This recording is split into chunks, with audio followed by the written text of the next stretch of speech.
Psychology के अनुसार लोग आपको सिर्फ दो कारणों से ही पसंद करते हैं। पहला, आप कितने कामयाब हो, और दूसरा, आप कितने सुंदर दिखते हो। और वहीं पर दोस्तों, एक शोध के अनुसार आपका हस्ताक्षर आपके आत्मविश्वास से पूरी तरह जुड़ा रहता है। जितना बड़ा आपका हस्ताक्षर होगा, आपका कॉन्फिडेंस उतना ही अधिक होता है।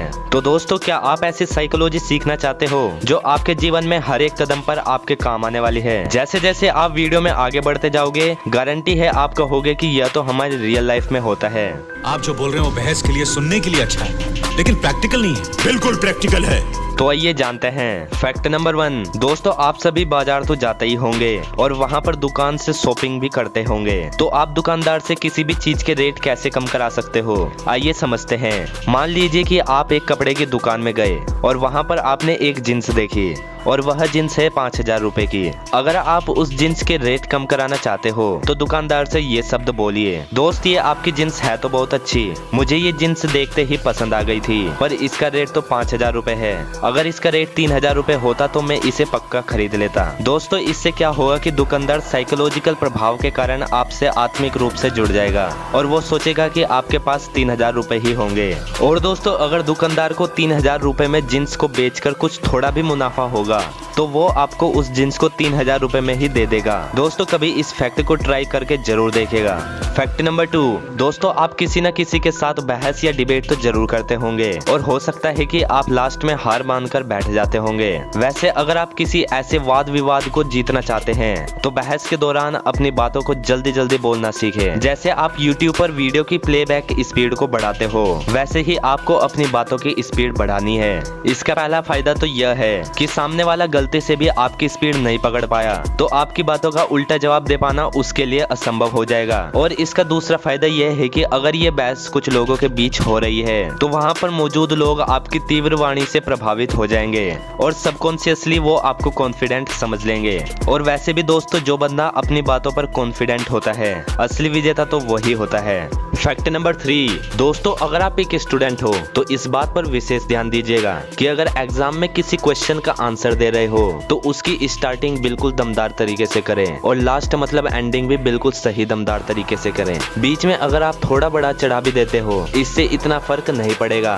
इस फैक्ट को मैथ्स के क्वेश्चन में मत लगा देना, नहीं तो नंबर 0 हो जाएंगे। ये फैक्ट काम करेगा हिस्ट्री या फिर सोशल स्टडीज जैसे सब्जेक्ट पर, जिसमें आपको लॉन्ग क्वेश्चन लिखने होते हैं। और एक बात और, अगर आप कोई स्पीच दे रहे हो और अगर आपने स्टार्टिंग दमदार कर दी और एंड भी दमदार कर दिया तो आप स्पीच कंपटीशन जीत जाओगे। क्यों दोस्तों, है ना ये अमेजिंग? कभी इस फैक्ट को ट्राई जरूर कीजिएगा।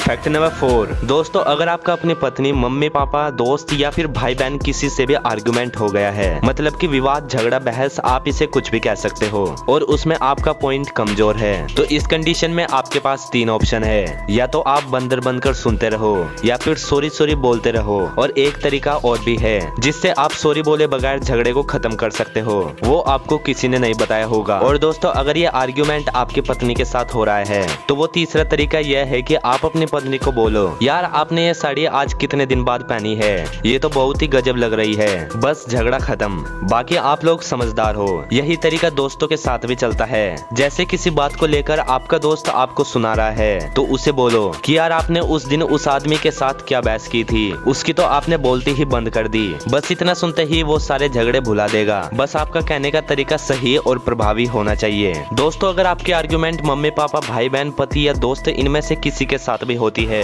तो एक बार इस फैक्ट को ट्राई करके जरूर देखेगा। Fact number 5। दोस्तों, ये साइकोलॉजिकल फैक्ट आपको सच में हैरान कर देगा। जब हम किसी से हाथ जोड़कर मिलते हैं तो इसका वैज्ञानिक तर्क है कि जब सभी उंगलियों के शीर्ष एक दूसरे के संपर्क में आते हैं और उन पर दबाव पड़ता है तो एक्यूप्रेशर के कारण उनका सीधा असर हमारी आंखों, कानों और दिमाग पर होता है, जिसके कारण हम सामने वाले को लंबे समय तक याद रख पाते हैं। और दोस्तों, साइकोलॉजी कहती है कि जितना ज्यादा आप पहेलियां सुलझाते हैं, आपका दिमाग उतना ही तेज होता जाता है। तो दोस्तों, आज हम आपके लिए एक ऐसी पहेली लाए हैं जिसका आंसर आप कमेंट करके जरूर दें। और पहेली यह है कि एक लड़के ने पूछा कि मेरी माँ की माँ के पति के लड़के की लड़की मेरी माँ की कौन हुई? और आपके ऑप्शन है, ऑप्शन ए बहन, ऑप्शन बी भांजी, ऑप्शन सी भतीजी और ऑप्शन डी पोती। आप इसका आंसर कमेंट करके जरूर बताएं। तो दोस्तों, आज की इस वीडियो के लिए बस इतना ही। अगर आप इस वीडियो का पार्ट 2 चाहते हैं तो हमें कमेंट करके जरूर बताएं। और ऐसी मजेदार वीडियो के लिए वीडियो को लाइक और चैनल को सब्सक्राइब